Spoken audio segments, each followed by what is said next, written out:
Surakarta, colloquially known as Solo, is one of the cultural cities situated in the central Java province, Indonesia.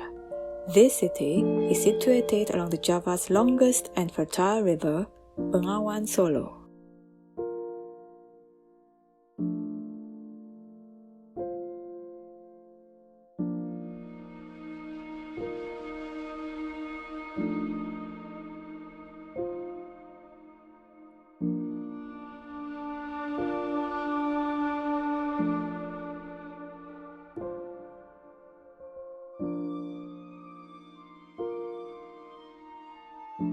At the dawn of civilization, Solo was originally a village called Desa Solo, occupied on the banks of the Solo River. In the year 1757, during the Dutch colonialism era, Surakarta was established as the Vorstenlander. As the center point was shifted from Keraton Kasunanan to Vastenburg Fort, the Dutch officials ordered to build a large road as a main route in 1880. The Dutch East Indies government instructed to stretch the road from the west to the east side of Solo.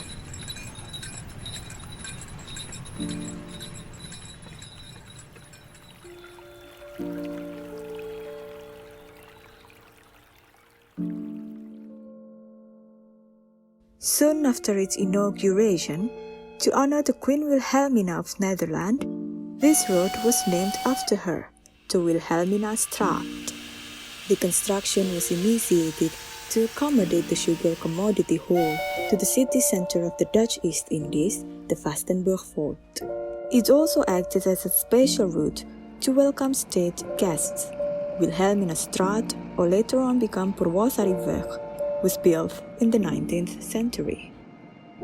There was a major shifting of the main street from the then Jalan Dr. Rajiman to Wilhelminastraat. To commemorate Colonel Slamet Riyadi, Purwosariweg was named after him. Cultural arts emerged within the palaces in the 18th century and continued during the Dutch East Indies era. For decades, in every formal event, the monarchs would have always displayed a piece of traditional dance accompanied by karawitan music.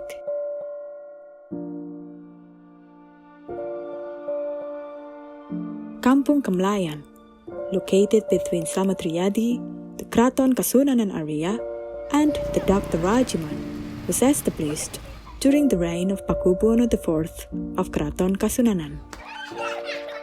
Kampung Kemlayan was established to be the neighborhood to accommodate the royal servants in doing cultural activities. In the 18th century, cultural arts became a political legitimacy tool for the monarch.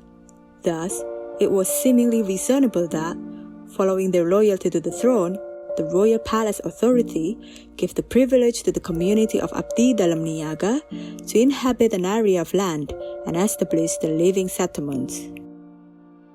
Over the centuries, Kampung Kemlayan has generated multiple cultural processes that formed socio-spatial structure of the living environment. Untuk baru-baru ini kegiatan karawitan baru saja mulai, karena dulu sudah ada, tapi kita sudah macet, kita hidupkan kembali. Mungkin kalau menurut sejarah itu kan katanya Kemlayan itu adalah satu-satunya kampung ya, tidak ada orang sing madani gitu Mas. Nggih. Kalau ciri khasnya di sini kan ya tarine itu kan mengacu pada tarine karya Bapak S. Ngaliman yang kebetulan kan mertua saya gitu. Terus kalau yang karawitan ya mengikuti gaya Bapak gitu.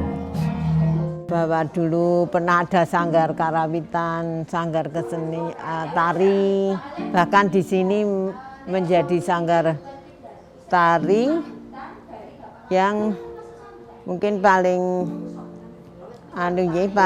berbobot karena ditangani sendiri oleh Bapak S. Ngaliman Condro Pangrawit. Beliau seniman tari dan seniman karawitan.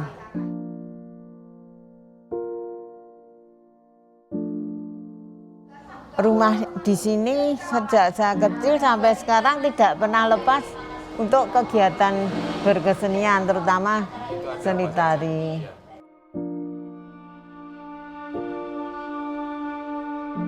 Oh ya, memang berawal dulu ada seorang warga Belanda yang kos di sini. Ternyata itu muridnya Pak Singaliman, dititipkan di sini, sehingga otomatis beliau mengajar nari di sini. Nah, itu ternyata menjadi proses Pak Ngaliman untuk membentuk sanggar tari pamungkas di sini.